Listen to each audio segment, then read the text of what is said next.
నీతిగా బ్రతుకుతున్న దావీదును తరుముతున్న సౌలు విషయంలో ఏం ఎదురైందంటే, కీడు చేయాలని చూసినాడా, అతనికి వెనక కీడు తరుముకుంటూ వచ్చింది. కీడు చేయువాని ఇంటి నుండి కీడు తొలగిపోదట. వాక్యం సెలవిస్తుంది, మనం ఎవరికి కీడు చేయకుందుముగాక, ఏ కీడులో మనము పడకుందుముగాక.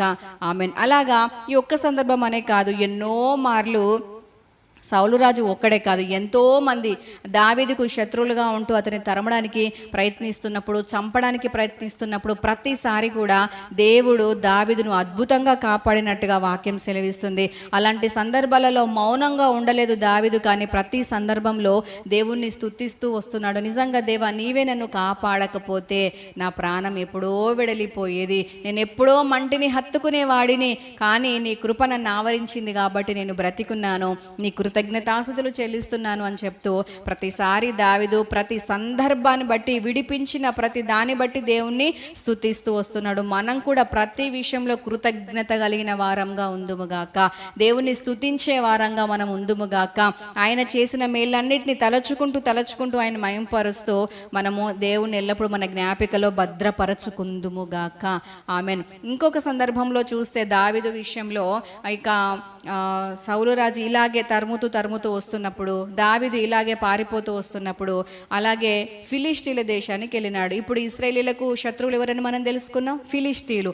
అయితే ఫిలిష్తీయులు ఎలాగో సౌలు రాజుకు శత్రువులు కాబట్టి, నేను ఫిలిష్తీయుల దేశానికి వెళ్తే సౌలు రాజు అక్కడికి రాలేడు అని చెప్పేసి ఆలోచన చేసి దావీదు ఏం చేస్తున్నాడంటే ఫిలిష్తీయుల దేశానికి వెళ్ళినాడు. అక్కడ ఆకీషు అనే రాజు దగ్గరికి వెళ్ళి తలదాచుకుంటున్నాడు. అతను నమ్మకస్తుడు. దావీదు తన పనిలో నమ్మకస్తుడు కాబట్టి, నమ్మకస్తుల గురించి వాక్యం ఏం సెలవిస్తుందంటే, నమ్మకమైన వానికి మెండైన దీవెనలు. నమ్మకస్తుడు, నమ్మదగిన వ్యక్తి ఎక్కడికి పోయినా నిలబడతాడు, ఎక్కడికి వెళ్ళినా విజయం చూస్తాడు, ఎక్కడికి వెళ్ళినా అతనికి ఆహారం అనేది తప్పకుండా ఉంటుంది, చోటు అనేది తప్పకుండా ఉంటుంది. నీతిమంతులకు, నమ్మదగిన వారికి, యథార్థవంతులకు శ్రమలు ఉంటాయి కావచ్చు, కానీ వాటి వెనుక ఆశీర్వాదం తప్పకుండా ఉంటుంది. అలాగే దావీదు నమ్మదగిన వాడుగా, నమ్మకస్తుడుగా, యథార్థవంతుడుగా, నీతిమంతుడుగా కొనసాగుతున్నప్పుడు, ఈ రాజు నన్ను తరుముతూ ఉన్నాడు, ఇంత భయంకరమైన పరిస్థితి నాకుంది, నేను ఇంకా ఎందుకు నీతిగా బ్రతకాలి, ఎందుకు ఇంకా నేను యథార్థంగా బ్రతకాలి, నా నీతిని నేను విడిచిపెడతా, నేను పాపం చేస్తా, నేను దేవుని వ్యతిరేకంగా ఉంటా, నేను ఏమాత్రం దేవునికి అనుకూలంగా ఉండను, నీతిగా బ్రతికితే నాకేం మిగిలింది అని ఎప్పుడు అనుకోలేదు. కానీ ఎన్ని శ్రమలు ఎదురైనా నేను నీతిగా ఉండడం మాత్రం మానను. నీతిమంతునికి కలుగు ఆపదలు అనేకములు, కానీ వాటన్నిటిలో నుండి దేవుడు తప్పిస్తాడు. నీతిగా బ్రతికితే తప్పకుండా విడుదల ఉంది అని చెప్పేసి దావీదు ఎరిగినాడు కాబట్టి నీతిని విడిచిపెట్టలేదు, నమ్మకత్వాన్ని విడిచిపెట్టలేదు.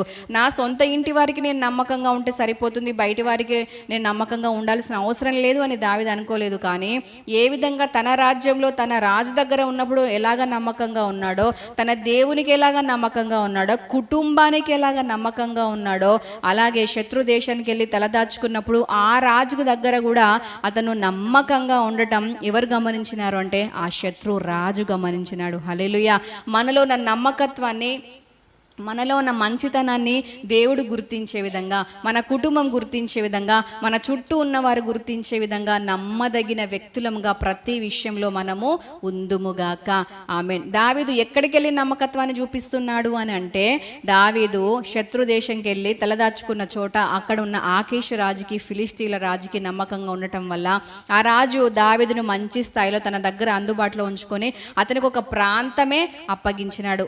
ఫిలిష్తీయుల దేశము శత్రు దేశము, శత్రురాజు, ఒక ఇశ్రాయేలీయుడు వాళ్ళ ఫిలిష్తీయుల మీద దండెత్తి వెళ్ళిన వాడు, ఫిలిష్తీయుడైన ఆజానుబాహుడైన గొల్యాతుని, శూరుని చంపినాడు. అయినప్పటికీ ఆ రాజుకు నమ్మకం ఎలా కలిగింది దావీదు మీద అంటే, అతని మాట, అతని ప్రవర్తన, అతని క్రియలు ఆకీషు రాజు దగ్గరికి వచ్చినప్పటి నుంచి ఆకీషు రాజు గమనిస్తున్నప్పుడు నిజంగా దావీదు నమ్మదగిన వాడే అని నమ్మకం కుదిరింది అతనికి. అలాగ అతను ప్రవర్తించిన తర్వాత ఒక ప్రాంతమే వదిలేసినాడు. శత్రువు ఒక ప్రాంతం నాది అని అనుకున్నది, తన దృష్టిలో విలువైంది, తనకు సొత్తుగా ఉన్నది, తన ఆస్తిని ఇంకొక శత్రువును మంచివాడుగా భావించి ఇచ్చాడంటే మామూలు విషయమా? ఎవరైనా మనల్ని నమ్మి ఇగో ఇది నీకు ఇస్తున్నా తీసుకోపో అని మనకి ఏదైనా గిఫ్ట్గా ఇస్తున్నారంటే అది మన మీద ఏదో నమ్మకమో మంచితనం, వాళ్ళకు ఒక నమ్మకత్వం కుదిరితేనే, మన మంచితనం వారికి అర్థమైతేనే వాళ్ళు ఏదైనా చేయగలుగుతారు. కానీ ఎవరైనా తమ ఆస్తిని తమ సొత్తులను మనకు ఊరికే ఇచ్చేస్తారా? ఎవ్వరు ఇవ్వరు కదా. దావీదుకు ఆ శత్రు దేశపు రాజు ఒక ప్రాంతాన్ని నువ్వు ఉంచుకోపో, లేకపోతే నువ్వు అందులో నివసించు, నువ్వు దాన్ని ఏలుకో, లేకపోతే నువ్వు పరిపాలించుకో అని ఇష్టం వచ్చినట్టుగా ఆ ప్రాంతంలో నివసించు అని సిక్లగు అనే ఒక ప్రాంతాన్ని దావీదుకు కంప్లీట్గా అప్పగించేసినాడు. ఇక దావీదు అతని అనుచరులు కొంతమంది కలిసి వారి కుటుంబాలతో పాటుగా వారు మరలా ఏం చేస్తున్నారంటే నివాసం ఉండడానికి వారు ప్రారంభించినారు. హల్లెలూయా. నిజంగా నమ్మదగిన వాడు కదా దావీదు.